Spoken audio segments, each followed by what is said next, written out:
It's a beautiful day in the neighborhood, a beautiful day for a neighbor. Would you be mine? Could you be mine? Won't you be my neighbor? Doom, doom. It's a Leo Be the Lion show. Boom, boom. Gonna tell you what you need to know. Boom, boom. Yeah, it's the Lion show. Boom, boom. Before the ball's kicked or throw. Boom, boom. It's the Leo Be the Lion show. We're gonna tell you what you need to know. Now here comes Leo. Hey everybody, it's Leo Be the Lion here on the Leo Be the Lion show, and I'm coming to you for episode 3. Got a lot of things in store for you tonight. A little bit more about your host, Leo Be the Lion. A little bit about the Dolphins. And a little bit about what can you expect upcoming on the channel. Not only on the channel, but on Leo Be the Lion show. What we have planned. And also possible interviews. We'll see. We'll put that forth. So, first things first. Let's get to talking. You see that picture in the back? That's Roberto Clemente. And one of the most influential Hispanic baseball players, if not the most. Now there is a Roberto Clemente Day in the MLB. And so I got that from a garage sale, I believe, and I just love it. It's just a plaque that has his career stats on there, and tragically he was taken while he was still young from a plane crash. And so that's why I have him up there. I just like to have him up there, you know, in my place, and when I'm doing the show, I can kind of look at that and be like, oh yeah, it's Roberto Clemente. It's cool, man. He got his 3,000 hits. He's a Hall of Famer. So, just a little bit about that. And now, I want to talk about the Dolphins.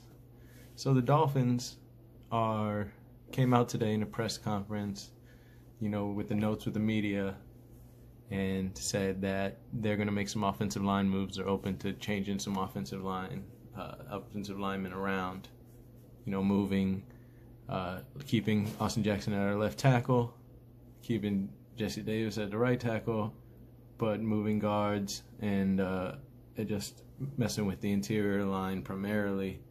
But what I'm saying is, the first things first. After watching some film last night of Tua's plays, thank you, Ace Per Head. He has another channel. Yo, go follow him. I just was watching him last night on YouTube, and he really broke it down to say that we don't have any tight ends staying into block. And then when they do stay into block, the play that Tua got hurt on, they put the tight end in motion they changed the strong side. They moved the tight end from right to left across the line in motion.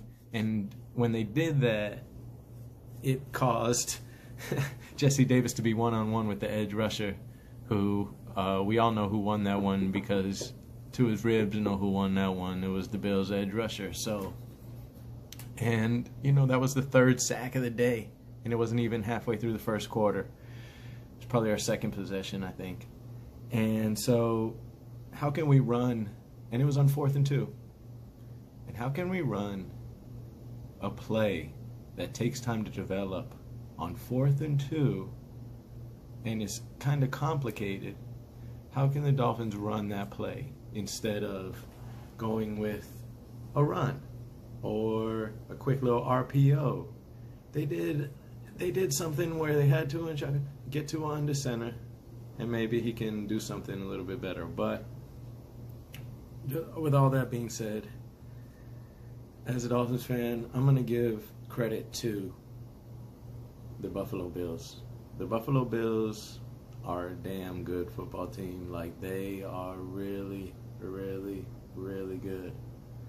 Last 2 times they beat us up. They beat the Dolphins up with no answer for it. Looking like, our offense looked like a Pop Warner against pros. Like, they looked so prepared, and our offense didn't look prepared at all. They had an answer for everything we were running. And I don't think that they were disguising their defense as much as, you know, the Dolphins' offensive line made it look. But I just think that it probably was, and it wasn't Tua. I'm still trying to give Tua a chance. It's just hard to play behind a bad offensive line because they were only down 14-0, and Brissett came in. And I don't, it's not whether it's Brissett or whether it's the O-line, but I think it's the O-line because he didn't score any points. And yeah, it's demoralizing when you see your quarterback go down, and you go down 14-0 in the first quarter. But I think it was 2006 where the Dolphins had Gus Frerotte at quarterback. And I went to this game, and I remember it vividly where the Dolphins were down 21-0 after the first quarter because Peerless Price, doggone. Yeah, that's a blast from the past. That name is a blast from the past. Peerless Price. Come on. Peerless Price. Yeah, he was balling on us. So he had like deep plays, and we were down 21-0. And then second quarter, we don't do anything. The Bills keep it 21-0. Then second half comes along. We get a safety, or we get tackled for a safety, and it's 23-0. And then Gus Frerotte mounts a comeback. And on the last play, or it was Sage Rosenfels, Sage, or one of them quarterback from 2006-ish. And we were playing the Bills. And on the last play, Chris Chambers caught it in the corner of the end zone for a touchdown to win. We just had to make the field goal, or the point after try, to be able to get the win. And I remember in the first half, all through the game, the Bills fans were, Bills Mafia was, I don't even know if they had Bills Mafia back then in 2006. I mean, when was that established? Was that established since like the 70s when it was like the mob-tied Mafia days? Or was it like recently with social media, #Bills Mafia? I don't really know. And on the last play of the game, Dolphins won that thing. And so that brought me to Sunday's game. That brings me to Sunday's game. That made me think. That made me think when we were down 14-0 of that game. And we could still come back. But when Tua went down, and we just couldn't mount anything on offense, I thought to myself, if we could make this thing 14-10, Dolphins still have a chance. You make it 14-10 at halftime, our defense knows what's up. They have to shut them down. We got to make plays, and I think we would have. But we couldn't even mount any offense whatsoever. Our defense still got 2 turnovers, 2 takeaways, but we had 3 takeaways, 3 interceptions at least, and they had a lot of points, 35-0. So enough about that. What I want to talk about now is there's many things that, I want to be able to talk about on this channel. And the first thing is, besides sports and primarily football, NFL, college football, and think about when you say football. It's just like football. It sounds so nice rolling off your tongue. Chef's kiss. Anyways, when you're talking about football, it's inevitably sports business. So sports business is goes hand in hand with football within any sport. Sports business. So I want to talk about on this channel some finance. Like the first little fun fact about finance that I can give you right now is that when CNBC or the other channels, Bloomberg, what have you, mentions the Dow, and the Dow was up 400, the Dow was down 500. One, those indexes, the indices, are a leading indicator. So the stock market is a leading indicator. So what that does is, what that tells you is you can kind of look to the stock market as like a leading indicator of like 1 to 2 quarters ahead. So about 3 to 6 months ahead of time of the greater economy gets affected. So say the lumber prices go up in the stock market. Let's just throw it out. The commodity prices go up in the stock market. When they quote commodity prices, those are futures contracts. Those aren't today's those aren't the price of today, of lumber today. This is the price of what they think the lumber is going to be in the future for those futures contracts. Same thing for bacon, same thing for commodities. So when the Dow goes up and down and the greater indices go up and down, you should just look at it and say to yourself, okay, it's down today.